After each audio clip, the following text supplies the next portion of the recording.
Hey, good afternoon, good people. I know you guys are gonna kill me because I know I had the time set for 2 p.m. and then I actually ended up changing the time, so on and so forth. But your girl is here, and nonetheless, I came to bring it to you. Now I know I may seem a little sorry.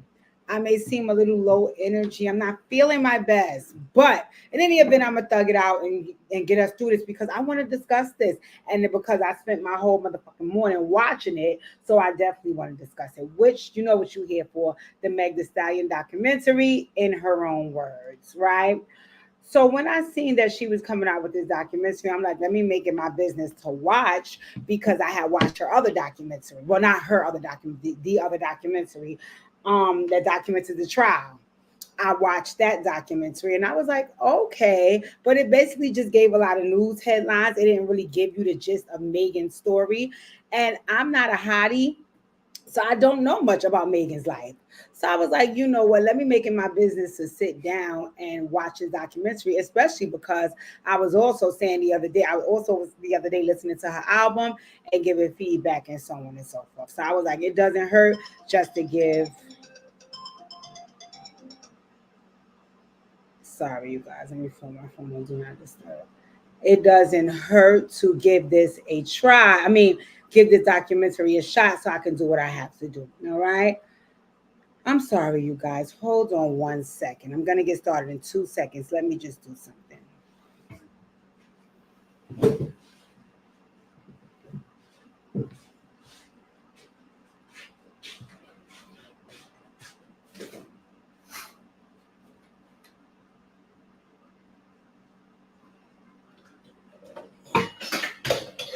I know this is ghetto. Y'all don't kill me, but I'm trying to fix the lighting for you all.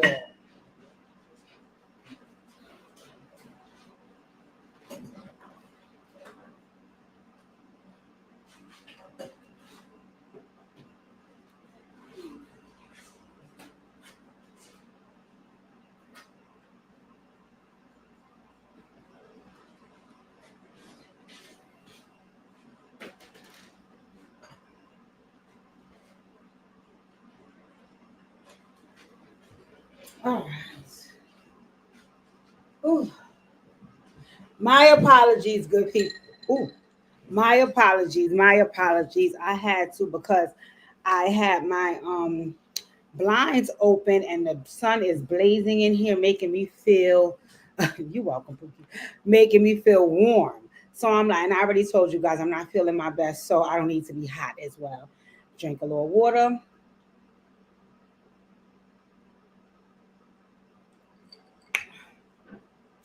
Okay, let's get it going. Let me get my energy up. If you are here, please hit the thumbs up. If you feel free to speak in the chat if you would like. Drop your name in the chat so I can shout you out, so on and so forth. Like I said, we're gonna get into this Meg The Stallion documentary. I took notes. So let me start off by saying, right, once again, I'm not a hottie. I'm not a hottie. I'm also not a Meg hater. So all of my commentary that I'm going to give today is going to be what I feel about what I saw in the documentary. That's it, and that's all. So I feel like some people will be like, "Okay, girl, I feel you. Hey, Olin, hey, girl," and I feel like other folks would be like, "I mean, I guess, girl, I agree. We'll see." Right, but I want to start off by saying Meg The Stallion is absolutely gorgeous. Megan The Stallion is absolutely gorgeous. With or without makeup, Megan The Stallion is a beautiful woman, right? You could see that throughout the documentary, a beautiful woman, right? Also, I want to definitely make sure that I'm giving grace throughout my commentary because there were some parts where I looked at her like, okay, Meg, and I'm only feeling that way because of some of the things that she's going through. I've never been through, right? And I'm learning not to judge another person's trauma because if you have not been through it, you don't know how you would respond. So I want to make sure today that I'm giving Meg grace while I'm going through my commentary because she has a lot of trauma. From what this documentary shows, she has a lot of trauma. But let's get into it anyway. So the documentary, what's wrong with my words today? started with her pretty much letting it be known that she's at her breaking point. She's at her breaking point. This is enough. She cannot take it. She needs to do something about it. That's what she was sharing, right? And one of the things that she said when it first started is she said, I think Megan Thee Stallion is here to protect Megan P. Right. And then that pretty much was the gist of it. And then it scrolled all the way back and started. So it flashed back to her TSU, Texas State University graduation in 2021. Right. Let me tell y'all about the hairstylist that was there. Y'all got to find him for me. Whoever Meg the Stallion's hairstylist was at that time. I don't know if he still is now. You guys have to find him for me. Because when I tell you my boy wasn't no joke, when it was time for the walk on stage, he was like, I did those curls when we first got here. I need to recurl. So she's like, if I'm ever late for anything, it's his fault. Because he like, you gotta have perfection. He was not playing. Girl, Meg hair looked so good. And then I love that after she got her degree and she walked across the stage, she went in the back to celebrate. They had got her a cake and they got some champagne. She bust the champagne open and was spraying it everywhere. My boy was holding her hair back, making sure it don't get wet. Y'all find that stylist for me. Y'all find that stylist for me because that hairstylist. That was my boy. I really, really liked him for that, right? So now it begins. Chapter 1, the birth of Megan Thee Stallion. That's what chapter 1 is about, right? And this segment was about her mom. Oh my God. This is the part that if you weren't a Meg Thee Stallion fan in the past, watching this segment of or not even necessarily you weren't a fan, but even if you didn't like her in the past, watching this segment of the documentary, if nothing else, it gave you compassion for her. It really, really did. For me, it really set the tone for the documentary, and it also showed me why Megan is the way that she is. So anyway, she started talking about her mother. So she was saying that her mom was a gangster rapper when they was growing up. Her mom loved music, so she pretty much believes that if her mom was alive, she probably would have been a rapper too, right? And she was like, her mom is the person who taught her about self-respect, about morals, about values. Her mother is the person who taught her how to protect herself. And more importantly, her mother taught her that if you can't do it, I always got your back and your follow-up, right? And one of the first places that Megan Thee Stallion said she had to learn to protect herself was in school. Because she said she was always one of the tallest girls in the class and the tallest girls in the school, so she would get teased. And she was like, her mom did the best that she could to shelter her from that. But then she was like, you need to learn how to take up for yourself, right? So Megan Thee Stallion was like, okay, I got to learn to be strong and not let them pick on me and show them that I'm confident about who I am, right? Then she said after about 7 to 8 years, her father came home. And she was like, as soon as her father came out the jailhouse, they were thick as thieves, right? She said they were very, very close. They were inseparable. She said one of the things that she admired about her and her dad's relationship is that he put her on to game. And I think she said one of his quotes that he told her never to forget is everybody that's grins is not your friend, right? And she was like, that still sticks with her to this day, and she was like, he definitely was a person who, was making sure she was on point and could recognize what's going on around her and, giving her game, right? It was so sad. She said he ended up dying when she was in the 9th grade of a heart attack. Right. And, that part, I was already a little misty-eyed watching the relationship between her and her mother. And that part really got me misty-eyed because, as you all know, I can relate. My dad passed away of a heart attack. So I was like, oh, my God. So she said her mom was so distraught about it. And she said in those moments when she saw her mother breaking down, she felt like, well, my mom always protects me. She's always strong for me. So in these moments, I need to be strong for her. So she was like, I never even cried. I never even cried about it. I just stayed strong for my mom. And because of that, she said they never talked about it. Right. But she said she feels like in those moments when she saw herself take on a strong role, then that's when Meg Thee Stallion was created. Right. So she was like, that's when she started rapping and building her rap persona alongside Mama Love. Now, child, Mama Love was deep in the trenches with the rap and Megan, because Megan was doing a whole bunch of cursing and twerking and all that in front of the mother. The mother was showing how to curse properly and twerk properly. So you could definitely see that they did what is going on today? The dynamic between the two of them is more like friends than like of mother and daughter, right? But it was very, very nice. Mama Love said, oh, this is what you really want to do, because she saw that Megan was good. Megan's been a good rapper since she was young. She can rap. She really can rap. Mama Love was proud of that because that's what she used to do and what one of her dreams were. So she was like, okay, if that's really what you want to do, I'll become your manager and let's get this show on the road. So now she got the show on the road. And in in the next scene, when you see them going on the road, you see Kelsey. So I want to say something about Kelsey, right? Because this is a little part of the okay. Once again, I'm not a hottie. So I didn't keep up with Meg Thee Stallion's career, and Meg Thee Stallion is younger than me. So I didn't really keep up with her career other than singles she had on the radio. So when everybody was talking about her and Kelsey and their fallout and how tight they was, I pretty much was like, okay, I mean, I don't know them that well. I didn't see the dynamic of their relationship. But and she enters the chat at this point because she's on a roll with Meg and her mother. She's like Megan's sister. I mean, when they showing all like the pictures and the videos of them two, you could tell that they were thick as thieves. Like if Meg laughed, she laughed. If she cried, Meg cried. Like I mean, they were so in sync when one fought, the other one stink. Like they literally was very, very, very, very close, right? Even at one point you see them gearing up to do the video with Moneybag Yo. And I was like, wow, I forgot Moneybag Yo and Meg Thee Stallion was a couple when she first got into the game. I forgot all about that. But I know recently some rumors came out that Meg might have been flirting with Moneybag again. And y'all know he Ari man, yada, yada, yada, right? So she said that mom was there mentoring her and directing her and, showing how to go about this music stuff. And, it was just so sad to see that all of the hard work her mother was putting there, because you could honestly see like everywhere Meg Thee Stallion was, the mother was right there front and center. No, turn around. No, you don't need to be doing that.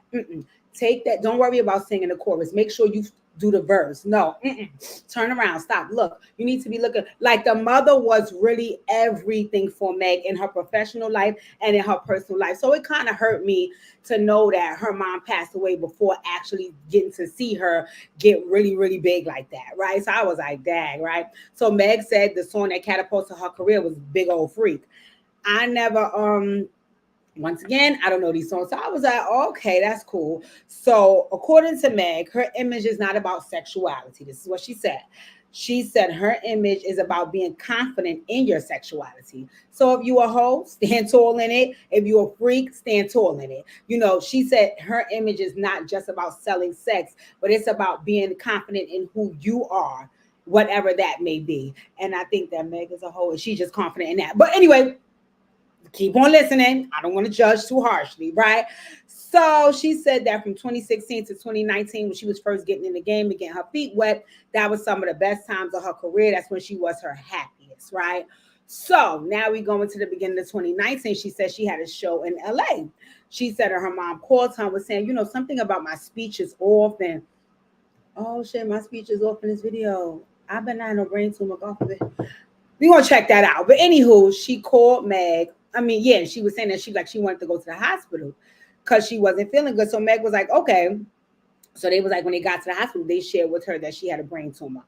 Let me say this. Megan is a true Aquarius, which is my sign. Megan was so emotional throughout this documentary. And I could see that being one of the reasons why, if you weren't a fan of hers before, this documentary, if nothing else, gave you compassion for her, because she was so emotional, and you can see it was like real raw emotion. It wasn't like, oh, I'm just crying on cue. No, you could see like when certain things came up, you see the tears welling up in her eyes, you see her lip quivering, you see her trying to continue to talk the whole emotion back. You see when it burst out, she decked the whole documentary. Another thing is too, it makes a difference when you in that industry to have the motherfucking machine behind you, because they did the shit out that documentary. Rock Nation did the shit out of that documentary, because it really feels like you got to know Megan like she was your homegirl. Like they did that documentary good. So anyway, back to Mama Love. Hey Pookie, hey Tifa. So Mama Love went there. They said she had a brain tumor. So Megan like, oh my God, well, what's that? Can we fix it? Can we do anything? And she was like, immediately after she realized, after they told her that she had the brain tumor, she started having the seizures. She was like, and the seizures kept on until they had no choice but to pronounce her brain dead. And in those moments, even right now, saying that made me want to get a little choked up. Oh my God, Megan. Oh God, I was so hurt for her. Like I was because I did hear that the mother passed away, but I thought that it was not going to be at that moment, right? I thought it was going to be like, oh, after a while she got sick, and then like 6 months. I did not know. I was like, and she just, she broke right there. I was like, oh my God. So once they pronounced her brain dead, she was like, she waited a couple of days. She said, I slept in the hospital because she was like, my mother always, she was like my mama, because she from Texas. She's like, my mama always been so strong. So in my mind, I'm like, my mama gonna shake back from this. My mama gonna shake back from this. And she was like, oh, this makes me get emotional. Oh God. She was like, when she realized that she wasn't gonna come back, she had to tell him, take on life support. She's like, because my mama wouldn't want to live like that. That part broke me. That part broke me. I just started boo-hoo crying with me, because I'm like, oh my God, oh my God. Like, that's crazy. That's crazy. But let me get out my feelings, get back into my commentary, right? So anyway, she was like, from that moment on, she just was like, my mom will want me to keep going, so I'm gonna keep going. And this right here, I swear to God, throughout this entire documentary, the only thing I kept saying is that Megan needed healing hearts. Megan still needs healing hearts. Right now, to this day, even to the last segment of this documentary, I was like, Megan needed healing hearts. So what happened was, she was a young girl, number one, who just experienced one of the most traumatic situations in her life, number two. And then number three, she lost the only person that she had. Because I know she did talk like a little bit about her grandmother, right? And her grandmother also raising her. But she didn't say much about her in the documentary. She didn't say the lady was still living on past. I had heard the grandmother passed away, but Meg didn't talk about her in the documentary. So you didn't know the significance of their relationship if you're not a fan of hers, right? But so because she didn't talk about her, you didn't think like, oh, if Meg's mother passed away, she still had the grandmother. No, you just knew she said her dad passed away and then her mom so tragically. So it was like, oh my God. So she said, she did continue to keep going and keep striving and keep pushing. She was like, she kept performing, she kept rapping, she kept going because she know how she wanted to make her mother proud, basically. She wanted to make her mother proud, right? But you could definitely see how deep rooted Meg's mom is in it, how much of her identity is deep rooted in her mom. So not having her mom around, it made her question who she was, right? And I could see that because now I'm an adult. So I pretty much have my finger on the pulse for the woman that I am. But a lot of who I am and what I became was a contribution due to the women in my life, my mother, my aunts.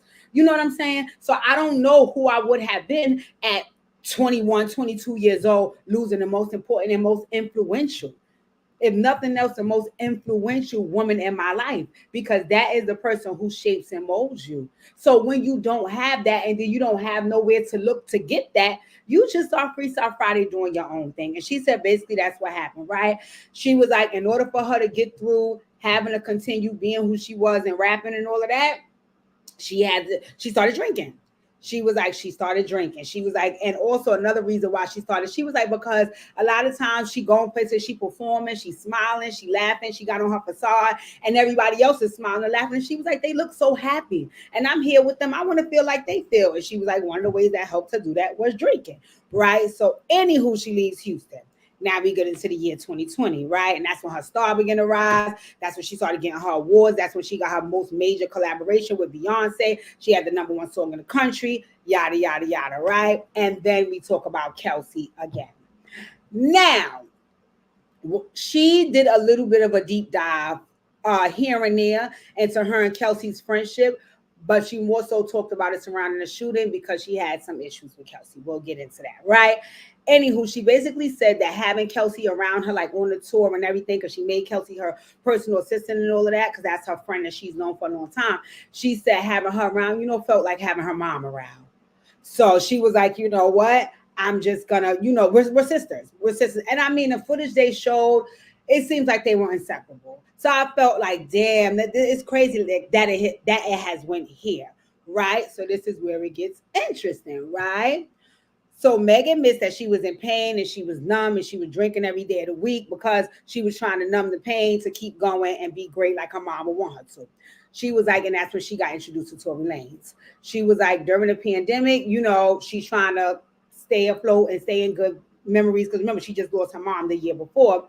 And she said she started hanging out with just anybody at that point. You know, if you post on social media, you gonna be somewhere, you a celebrity and you partying, I'm showing up there because I want to have a good time and drink and forget about my pain.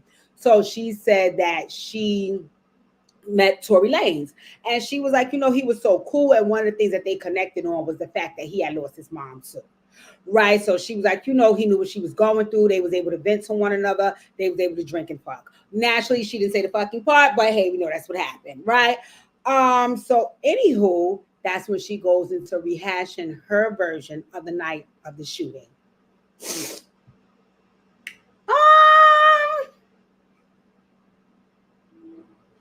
I think two things, right? And I've always thought them from the beginning.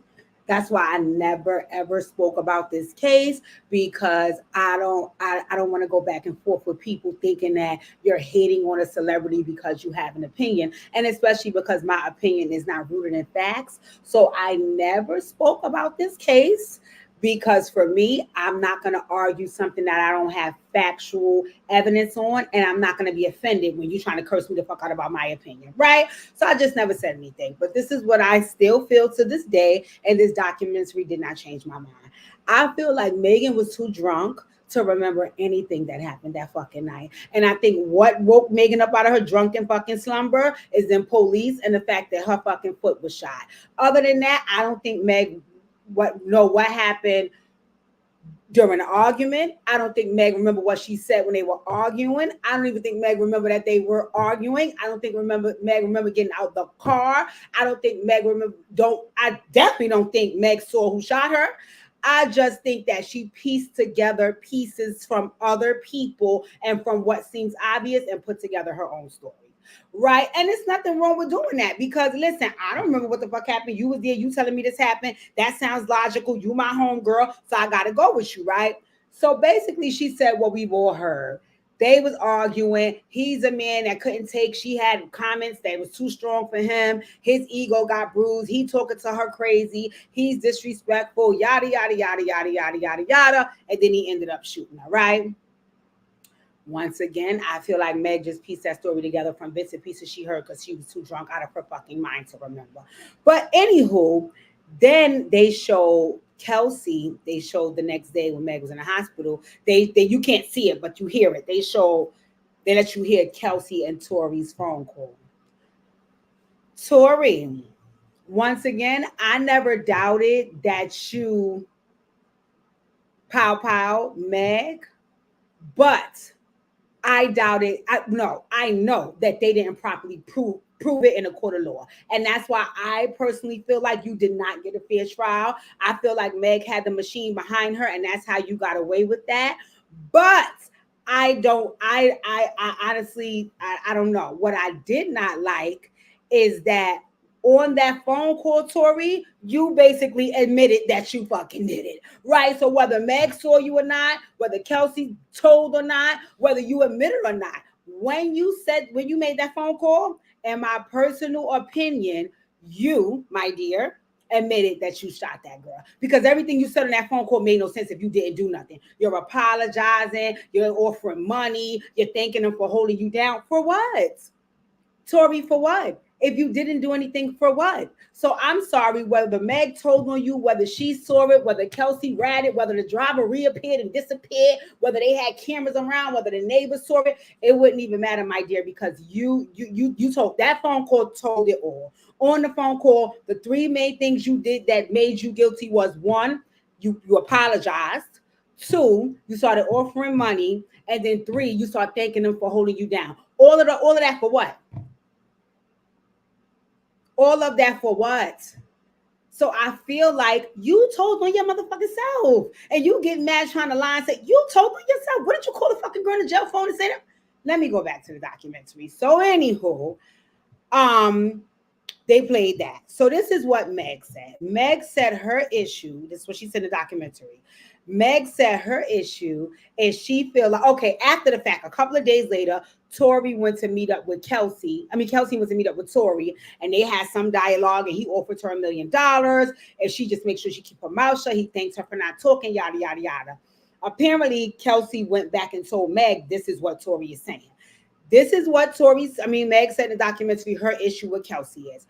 She was a few. This is one. She says she feel betrayed because why after this man pow me are you meeting up with him to talk to him about anything when he just pow your friend, right? Megan, I I promise you, my dear, I do not want to discredit your feelings. I don't, right? But I want you to understand that the same lingo that you use for your feelings, I think that Kelsey can use for hers. You feel betrayed that she would still be engaging with a man that powed you. Don't you think she feels betrayed that behind her back you went and slept with a man that she was interested in? And one of the number one things that I did not like that you did, Megan, is you kept emphasizing that she is your best friend. Listen, girl, you can't say that in one breath and then screw the guy I'm dealing with in another and just keep telling me we friends. What kind of friends are we? What kind of friends are we? Do you pick and choose the time that we're friends? That's not fair. And what it looks like to me, and I might be getting ahead of my notes, but this is what it feels like to me. It feels like Megan was the only child that's used to getting her way. And when this situation went down, she saw that she was not getting her way and that upset her.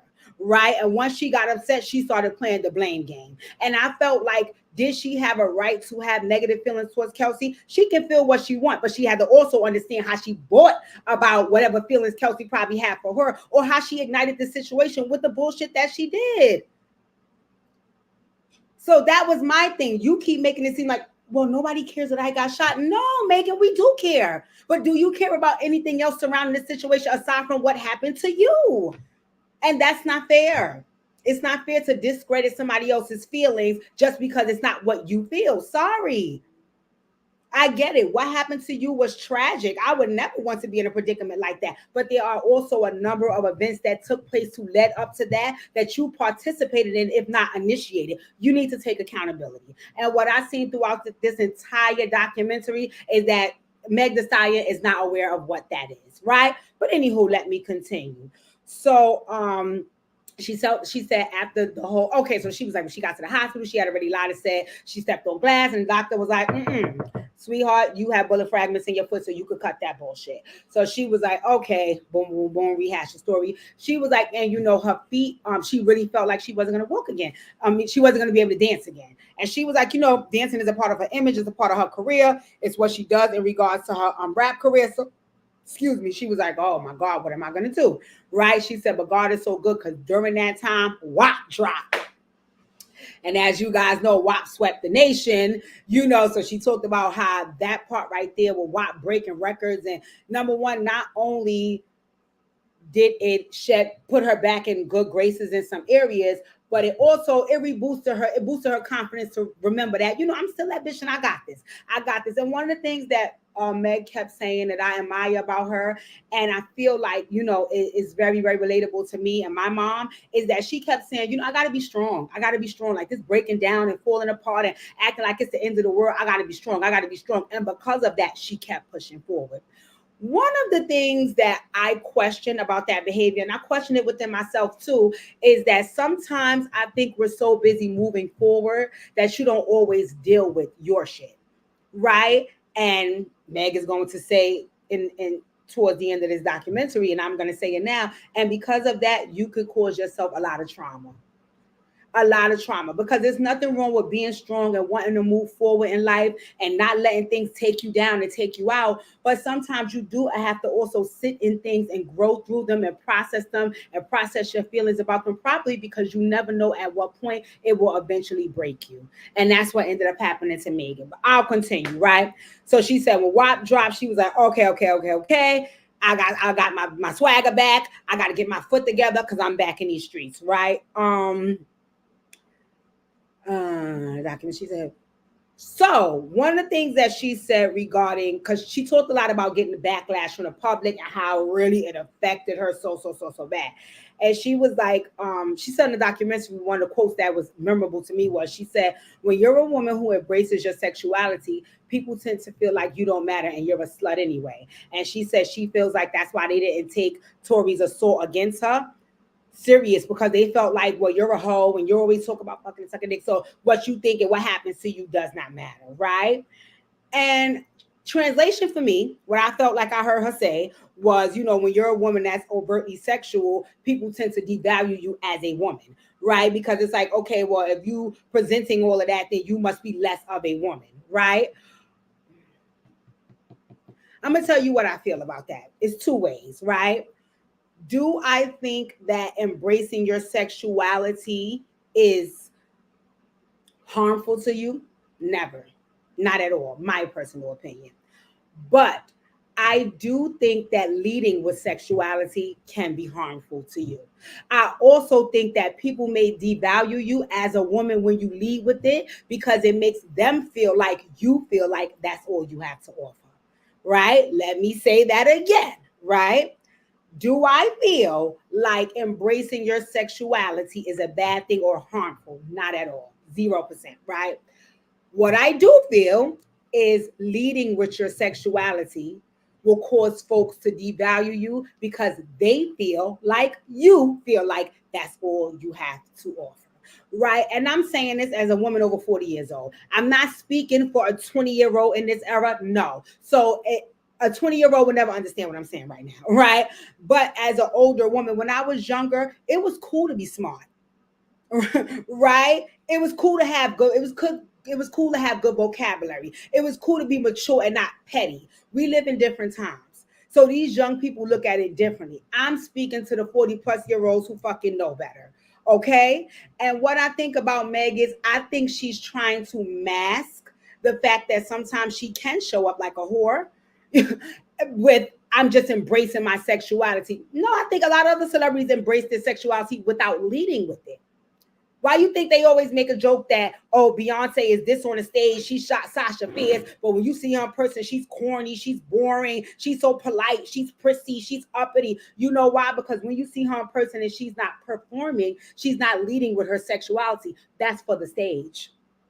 So I think, Megan, that it's fine to embrace your sexuality. I just don't think that's the only thing you're doing. And I think you're getting upset that they're devaluing you by what you're presenting. That you can't have it both ways, boo boo. I'm sorry, it's the world we live in, right? So, anywho, um, she said that she said another thing too was that once the charges got pressed, the whole world turned on her. The whole world turned on her. Every minute somebody, because it's her fault, just basically blaming her for so on and so forth. Then she said Tori was out there putting out narratives about her, and she was like, this was another reason why she felt disappointed, betrayed, and let down by Kelsey, because she felt like, why are you letting this guy say all of these things about your best friend and you're not saying anything to defend me?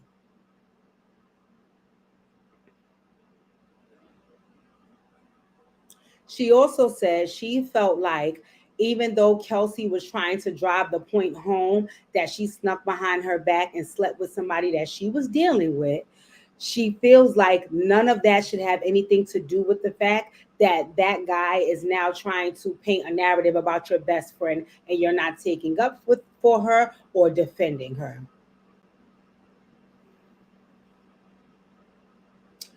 Megan, once again, I'm going to say this again. This is just my personal feeling. I think, Megan, that you are discarding everybody else's feelings in this situation except your own, right? Take Tori out of the equation. The number one reason that you keep feeling like Kelsey owes you so much is because, in your own words, Megan, you said that Kelsey is your best friend. So the question that I would have to ask is, what does that look like? Because apparently you and her weren't on the same page about what best friends look like, because you slept with somebody that she was dealing with behind her back, and she's upset about it. If you guys were best friends on the same page, you would know that that's okay with your homegirl. Right? Listen, my homegirl ain't gonna mind. It's what we do. And y'all would never have an issue, right? But if she had some feelings surrounding something you did behind her back, why is that null and void just because you have stronger feelings about something else? It's not fair. It's not fair. I'm sorry, Megan. Do I discredit the fact that you were shot? Not at all. Not at all. Not at all. I totally think what happened to you is horrific. I also think that something else happened to someone else in a situation that you claim you love and you care about, and you pretending like that don't even fucking matter because this happened to me. That's not the way the world works. I'm sorry for folks that don't understand it. That's not the way the world works. Right now, they are about to free the Menendez brothers. You know why? Because they're trying to say they have a reason for committing parricide, right? Right? They showed all of those things on the Menendez documentary about all of the things that they claim the family did to those young boys, which is why it was okay for them to pow their parents. You see how that goes? You see how they're trying to give the Menendez brothers a reason to be okay with what they did? That's how life works, right? That is how life works. There is actions and then there is reactions. You went behind this girl back and slept with somebody that she was dealing with. She don't have to be happy about that, but her feelings shouldn't matter because you got pow. Megan. So to me, she wasn't being fair in that regard. Am I not saying that her getting pow wasn't horrific and horrendous? Of course it was. But I also think her friend has feelings, and I think if you was really her friend, y'all would have sat down and you would have took accountability and ownership and apologized. What I think the problem is too, and I saw this earlier in the documentary, is that Megan said this out her mouth. She was like, I look at niggas as objects. So for Megan, maybe fucking a nigga, and she said it. She said it even when she finally admitted she fucked him in the documentary. She was like, yeah, I fucked him. I mean, why you bring that up? That ain't about nothing. Move on. Maybe that's not how Kelsey feels. And I'm going to tell you how any relationship works. You better figure out how the other person handles that relationship. So if you are friends with somebody, you better know how a bitch friend. Because a friend will do something to you and now looking at you like, why you mad? Because they don't see nothing wrong with it because that's the way they friend.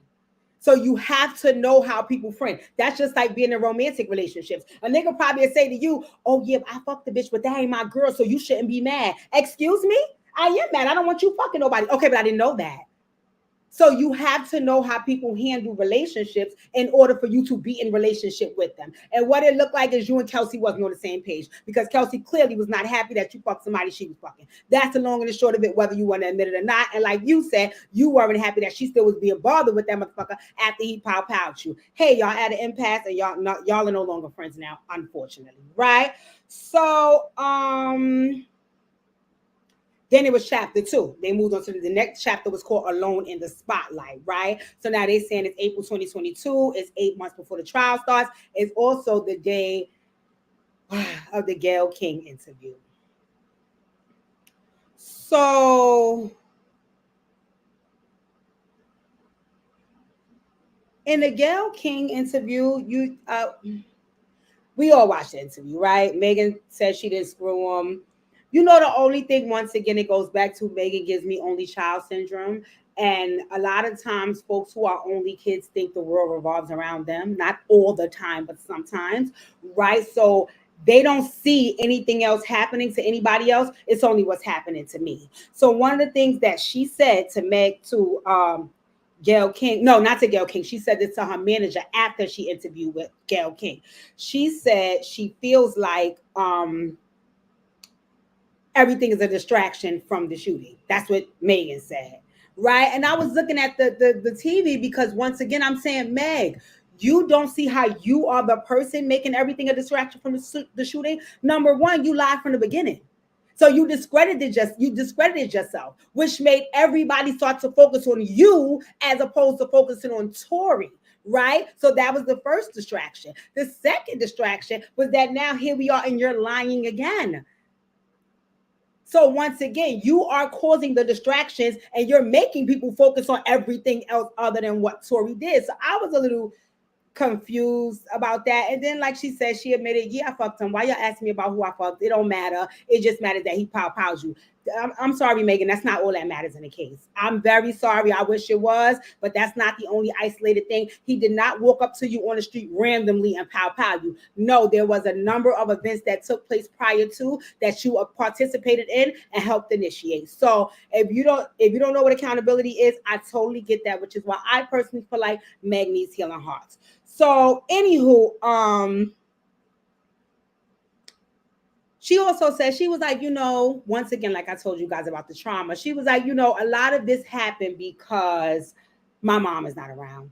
She said, could truth be told, number one, if my mom was around, I would not have been in such a traumatic state to be drinking and hanging out with anybody. And also, I wouldn't have been hanging with nobody because my mother would have had my back and made sure I kept these people from my circumference. She said I wouldn't even know these people if my mother was around. Oh, my light died. All right, so, oh, I look dark now. Hold on, y'all. I'm going to keep talking. Let me just open the curtain. Don't leave me, y'all. Don't leave me. Continue talking in the chat. Give me 2 seconds. This is yellow.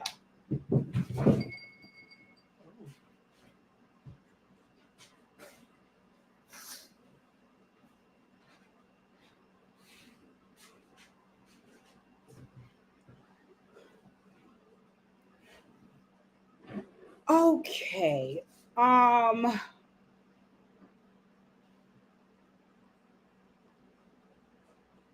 right. So now it's May 2022, and Meg says she's back in the studio. Meg is like, listen, I got to get back to my music. I don't got time for this nonsense. I can't let this stop me. Like she always kept saying, I got to be strong. I got to keep going. Right. So, oh my God, I saw Boom Cat. I saw Boom Cat. Y'all know that's my homegirl, Lorianne Gibson. Boom Cat was in the biz now. She's actually working with Megan. So I was kind of fake happy to see Boom Cat. I wonder if Boom Cat gonna get swept up in that Diddy shit. We gotta talk about that, y'all. Ladies and gentlemen, if you are here, can you please hit the thumbs up on the video? Continue beefing in the chat. I love it. I love it. I'm gonna get to all of the comments. In the meantime, make sure you hit the thumbs up on this video, right? You know, another thing too I liked about the production of this documentary, number one, was that like I said, Megan had the machine behind her. So if you she had the machine behind, so they have money. This documentary production was so good. They kept doing like these cartoon versions, showing you and rehashing stories like when she was a kid. They rehashed the shooting and like the cartoon version. It was so good. It was so good. Another thing they kept doing was they showed every freaking social media outlet that ever said anything bad about Megan. Joe Buttons, TGIF, Math Hoffa, academics. They were showing all of the social media outlets that bashed her because what she was saying is that she just feels so like targeted, like everybody is against her, right? And she said that shit took a mental toll on her like no other. Like to a point, she had a breakdown. But okay. I just was saying that I feel like, and this is just a sidebar, I feel like Megan needs Operation Heal 100 Hearts because one of the things that she said that her anxiety is really bad since the shooting. And she was like, I'm always thinking about, who is going to do something to me next. And why do people want to do things to me? And what did I do? Right. And she said she feel like everybody hates her and is always against her. And I feel bad. I feel bad because, and not for Megan per se. I'm not saying this about only Megan.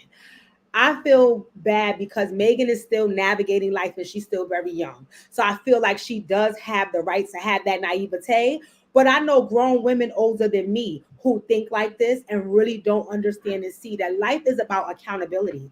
Everything that happens to you in your life is a reflection of who you are or who you are slated to become. It's either you take what's happening with you as a lesson and you learn how to catapult forward and make sure either it becomes good karma for you or bad karma for you. It's not one situation that's ever happened in my life that I didn't know why it happened. Granted, I could have played a very small part in why it happened, but I still played a part. So when Megan was saying things like, why is everybody picking on me? And what did I do wrong? And why does everybody hate me? I was thinking to myself, well, Megan, I could tell you 5 reasons why some of these people hate you. And it's just me looking at the documentary. I could imagine what the people would say, and they're actually involved in it and know more facts than me.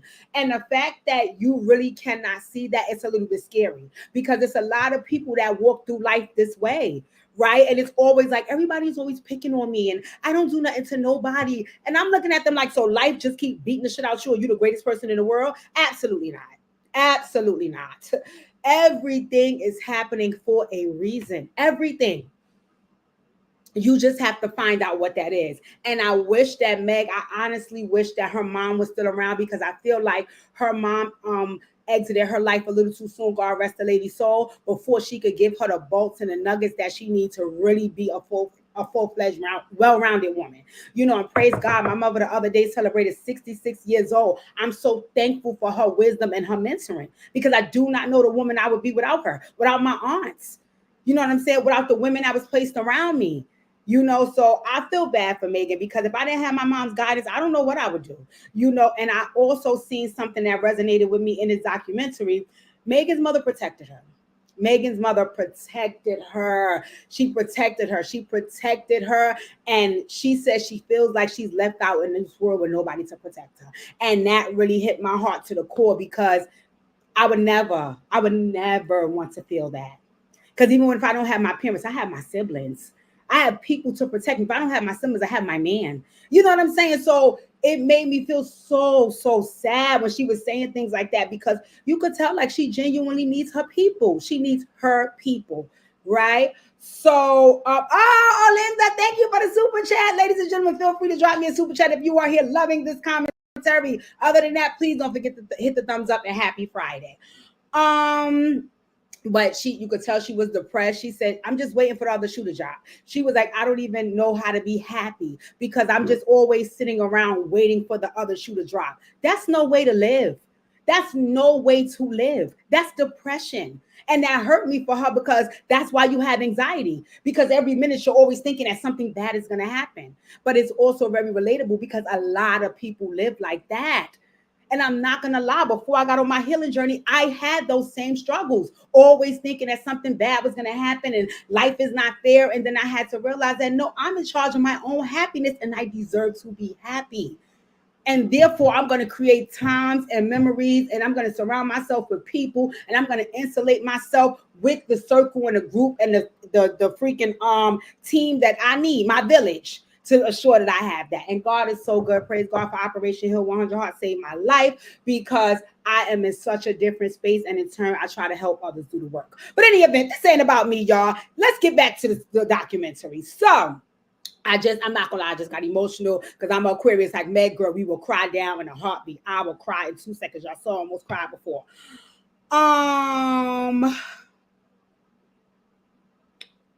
So then she talked about how now I didn't know. Now, Tori, let me let your fucking bowl cut witch wig ass now they done got me sparked up. Tori, I didn't know you was doing this. So she was like, Tori had started taunting her, right? And she was like, he started, just talking about her doing weird shit. She said he had a video one time, and in the video he's cutting off a horse leg, and he just bothering. Leave this girl alone. Come on, Tori, come on. Right. So she was like, and then on top of that, everybody in the public was supporting him. And she was like, she just felt like everybody was against him. And she was like, she didn't understand, why was he getting all the support when she was actually the victim? And I was like, no, I hear you, Meg, girl, right? So she was like, all of this is taking place while she's awaiting the trial to start, and she's touring the UK. Meg, girl, you better perform. You better perform. I like watching her performances. She's very, very pretty. She's very high energy when she's in a good space. And even if she's not, she knows how to project as if. And that's an Aquarius thing. We are very high energy, and we can show up and perform as long as the lights is on. But you don't know what we could be going through behind the scenes, right? Also, that was so nice. They showed that Houston gave Meg the key to the city. And then afterwards, she went to visit. I don't want to say this part, but then I'm going to get misty out again. She went to visit her mother's gravesite. And like I said, Rock Nation produced the dog fuck out this documentary, because every moment with Megan, you felt her. Every moment with Megan, you felt her. So when she went to the gravesite, and once again, she just started crying. And I'm just like, girl, I wish I was your auntie or something, because I would love to, be able to help mentor you and show you, no, it's like at the end of the tunnel, my dear. And I'm not gonna lie, I'm like a crackhead for these type of people, because I see the greatness in you, and I know you got it, and you got it. But your trauma could really hold you back. But once you get past the trauma, you're such a beautiful person. Your life is so different. So I wish she was like my niece or something, or she was an Operation Heal 100 Hearts participant, and I could help her. Y'all send Meg my video. So anywho, and then she went to perform on Saturday Night Live. this part, oh my God, Rock Nation, why you? Let me tell you something. Rock Nation might get a what you get? What you get? You don't get a maybe get a Grammy. I don't know. You get something for your documentary because Rock Nation really produced this shit.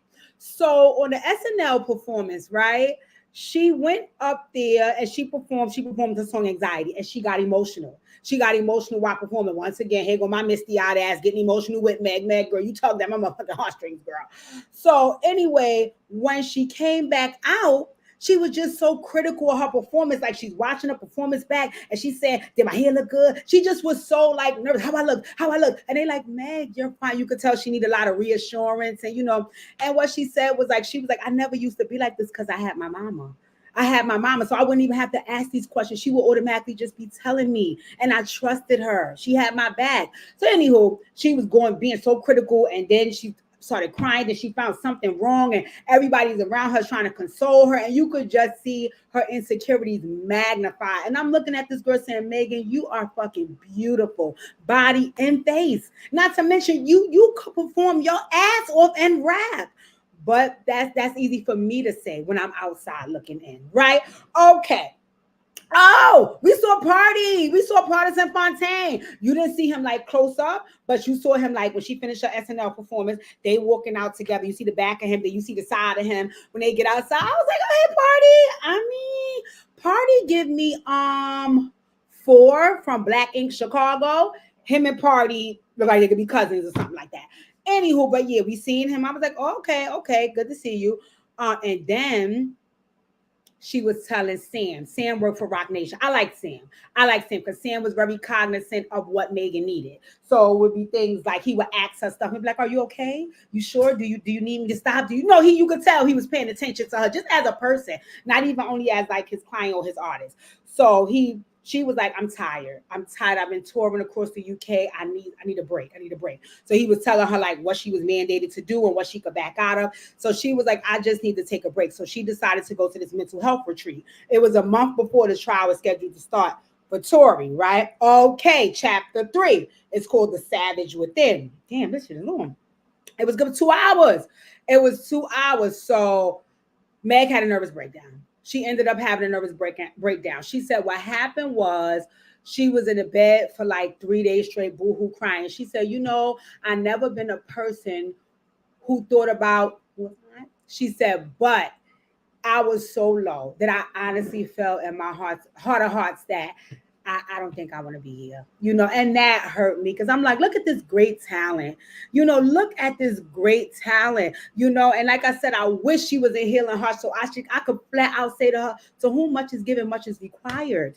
You got this, Bookie. You got this. You just need your village. And you could tell that's what she needs, right? So she had went to this mental health retreat. It was so nice. She said the wellness retreat did her good. She saw some therapists there. She went through a number of different therapies to make sure she was getting like the whole complete wellness plan, and I think also she wanted to be prepared for the trial because one of the things that she said was like, I do not want to fucking see these people. I do not want to see these people. I do not want to go through this. She was like, but you know what? Like I've been saying the whole documentary, I have to be strong. So I'm going to make it happen. My mama will be proud of me. I got to do what I got to do. Then the trial begins, right? And she said, you know what? She said, all right. So when she went in, she went in with the mindset, like, I'm so afraid. I don't want to see these people. I don't know what I'm going to say. I don't know what I'm going to do. She was like, but you know what? When I sat down, and like I said, she said in the front of the documentary, yes, Tifa, social media played up. She said that. I think social media is really what took her mental health down. But she said that when she sat down at the stand, she told her what happened was she did what I told y'all. She said in the beginning of the documentary, she said, I let Meg Thee Stallion show up and I let her take care of Megan P. Right. And she said she got up there and she let all her vulnerability out. She cried. She told the story as best she could remember it. She said, I left all that shit right there. Whatever's going to happen is going to happen. So she had kind of went off to wait for the verdict.